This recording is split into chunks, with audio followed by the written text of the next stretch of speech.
ملا تلوار کے بدلے. اور صاحب ارے اچھا جو لوگ جا رہے ہیں ان کو روک نہیں سکتا میں, اس لیے کہ یہ جشن ہے جس میں جانے کے بعد لوگ آ جاتے ہیں. ورنہ اکثر یہی ہوتا ہے جانے کے بعد آتے کہاں ہیں. سلامت رہیے, آباد رہیے. استاد کی طرف سے اشارہ ہو گیا, یہ نظامت ہے. مجھے اشارہ ہوں گی کہ سور جیتتا ہے بلکہ یہ ہار جیتتا ہے, اسے رکھتے رہیے. اور الحمدللہ اس وقت شیر ہندوستان محکمہ ہند علامہ اعظم عباس قدسی صاحب قبلہ ہمارے سامنے ہیں. علی مزاج بھائی علی حسن مزاج. نہیں تب دیکھیے کیا کیا مسئلے سنائے ہیں ہمارے بھائی نے. مصرے تھے سقیفہ والوں کے تیر تھے, اور کیا کیا مسئلے سنائے.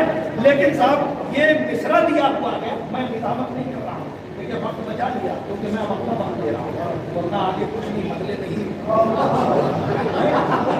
آج ان پر بھائی آ چکے ہیں تو مصرع تباہ آزمائی کے مصرع میں, اور گھبرائیے گا نہیں. صرف شاید کہ 6 شعر اس سے زیادہ نہیں, لیکن مطلب الگ ہے. مطلب سنیے, میں حاضر کرتا ہوں, اتنا اچھا سن رہے ہیں. لیکن سیریا کے جو حالات ہیں کم سے کم ان شیعوں پر کے لیے تو زبان کھولنی چاہیے, ورنہ یہ ایمان سے بھی غداری ہے, اسلام سے بھی غداری ہے. زبان کھولیے. آئیے میں پہلے مطلب بتا ہوں کہ صلح سے کاٹ دیے شامیے غدار کے ہاتھ. جیسے کہ سنیے میں مطلب حاصل کرتا ہوں, لہذا فرمائیں کہ فاتح جنگ جمل.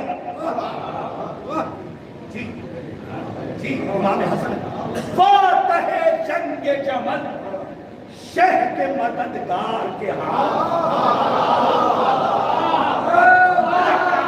کچھ لوگ تو ایسے دیکھ رہے ہیں جیسے میں نے اقبال کی زبان میں مصرع کر دیا. نہیں الحمدللہ آپ کا اقبال بدل ہو. میں پھر مصرع پڑھتا ہوں کہ فاتح جنگ جمل شہ کے مددگار کے ہاتھ. فاتح جنگ جمل شہ کے مددگار کے ہاتھ, دیکھ نے چوم لیے بڑھ کے قلم.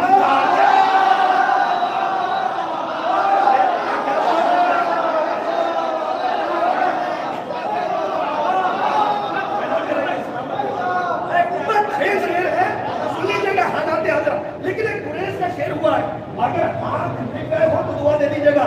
فاتح جنگ, خدا کے واسطے بات نہ کیجیے گا ورنہ کوئی بات یہاں سے نہیں ہوگی. فاتح جنگ جمل شہ کے مددگار کے ہاتھ, تیغ نے چوم لیے بڑھ کے قلم کار کے ہاتھ. اب سن لیجیے, ایک ہاتھ اور آپ کے حوالے کرتا ہوں کہ اپنی آغوش میں, اپنی آغوش میں لینے کے لیے حیدر کو, اپنی آغوش میں لینے کے لیے حیدر کو کھل گئے 13 رجب کعبے کی دیوار.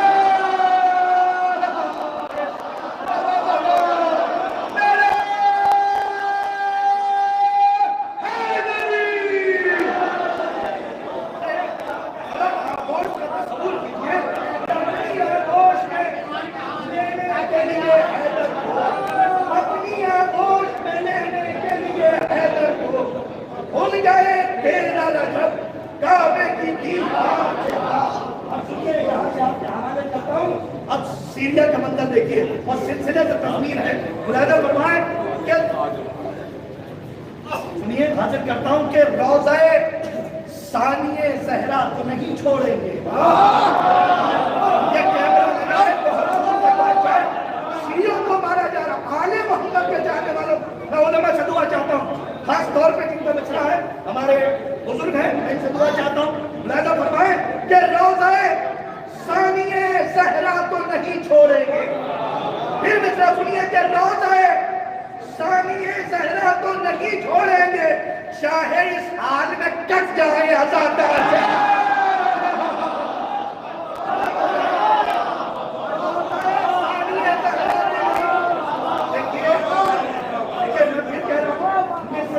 یہ نہیں دیا جاتا کہ صرف دیکھا جائے. الحمدللہ قلب لشکر اتنا اچھا سن رہا ہے. ابھی تب دیکھیں کہ روضہ ثانیہ زہرا تو نہیں چھوڑیں گے. اب صاحب سیریا کے حالات سنیں کہ روضہ ثانیہ زہرا تو نہیں چھوڑیں گے، چاہے اس حال میں کٹ جائے عزادار کے ہاتھ۔ شام کی جنگ میں شیعوں نے کیا پھر ثابت۔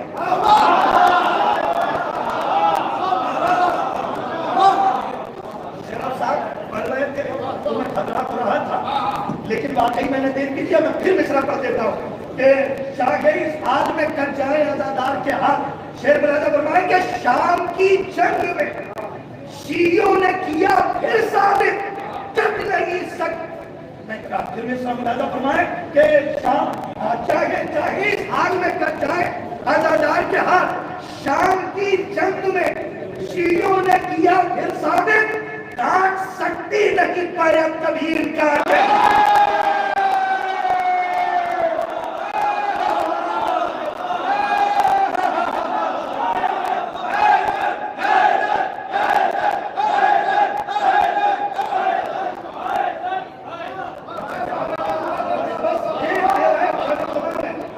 کاٹ سکتی نہیں پایا کبھی انکار کے نصیب بھائی، کاٹ سکتی نہیں پایا کبھی انکار کے ہاتھ۔ ایک شعر اور سن لیجئے کہ شامیوں مار کے خوش ہو لو علی والوں کو۔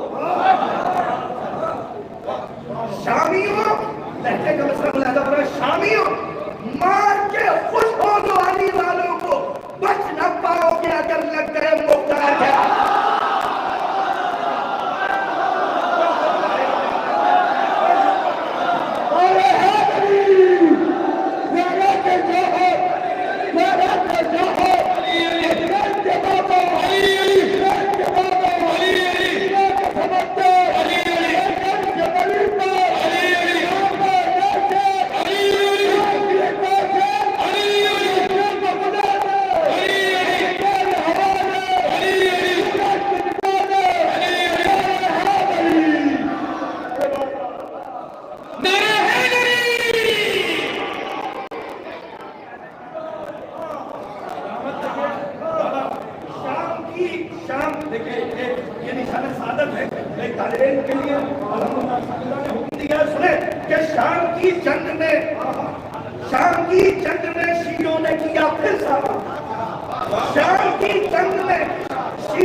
جس نے اس نے